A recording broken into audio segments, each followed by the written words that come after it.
Catus Maximus here. Guess what? It's another video about a darn Crescent style adjustable open end wrench. Told you I had a whole pile of these things I've been collecting up, and so this will, for real, end my adjustable wrench series after 9 agonizing videos. I'll still review other adjustable end wrenches, but as far as the series of this 9 different wrenches. So this is a Wizard Tools. This was actually made for Western Auto, which is a big chain of auto parts stores, and not entirely sure what happened to them. Actually just took a moment. So anyway, the Wizard was made by Indestro Tools, which is a very historic tool company, no longer around, but they made them for Western Auto. Western Auto actually was an auto parts store and mail order. They had 1,200 stores at one point. Ultimately, they got, they accepted a buyout, then got sold to Sears, and Sears sold a lot of the assets to Advance Auto Parts. So Advance Auto Parts can legitimately trace their lineage back to Western Auto, and this was one of the quote-unquote house brands made by Indestro Tools.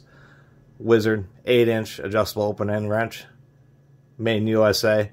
Actually not a bad wrench. This is back when auto parts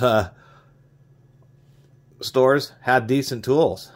Actually, the jaw is pretty tight when it's in the more narrow end. We can see this one's a bit chewed up.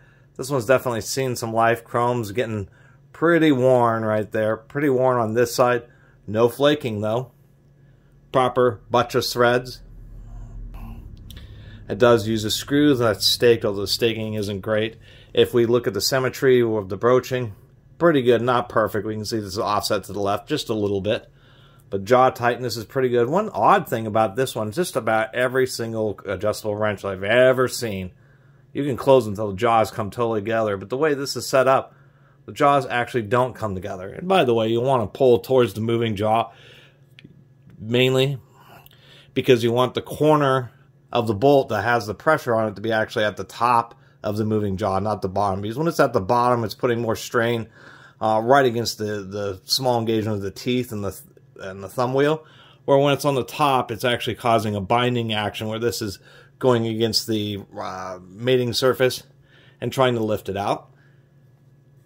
This isn't absolutely perfect as far as the parallelism. Talking about parallelism is the broaching of the slot here, the accuracy of the forging of the moving jaw, if I can get this in frame, and then the parallelism of this writing surface to that broach. And we can see way out the extents, we do get just a little bit more looseness, but it wasn't as bad as that JCPenney or that Proto. So overall, this Wizard wrench is something I'm pretty satisfied with. I actually have a little Wizard 3/8 ratchet, and I really like the handle on it. It's really nice, kind of simple 3/8 ratchet. And so, surprisingly enough, Western Auto started way back in 1909. And so they've been around for a long time, and it's actually kind of surprisingly rare for me to run into Wizard brand tools. And I think maybe people pick them up at garage sales. They don't really turn up at junk stores, hardly ever. And mainly because I think the name, Wizard, when somebody sees a tool that says Wizard and made in USA, they kind of like the idea. Maybe it's the whole Harry Potter thing.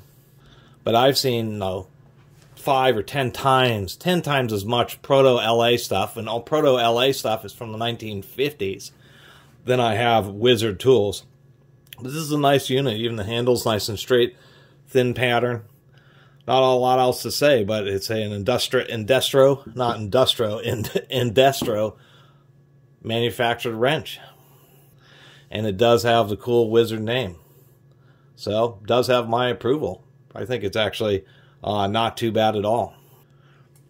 I really think the manufacturing tolerances up there at the moving parts are actually quite worthy. They're not quite as good as some of the best ones like the diamonds I just reviewed, but definitely, once again, pretty stoked to add this to my collection. And we'll get to more random tools in the coming videos. And this will finish out my big 9 video series on adjustable and wrenches. kind of always wanted to do that, and that's why I've been holding out until I collected a bunch of different brands. Anyway, I really appreciate everybody who's been watching and subscribing, and if you haven't subscribed, please do. Until next time, Catus Maximus out.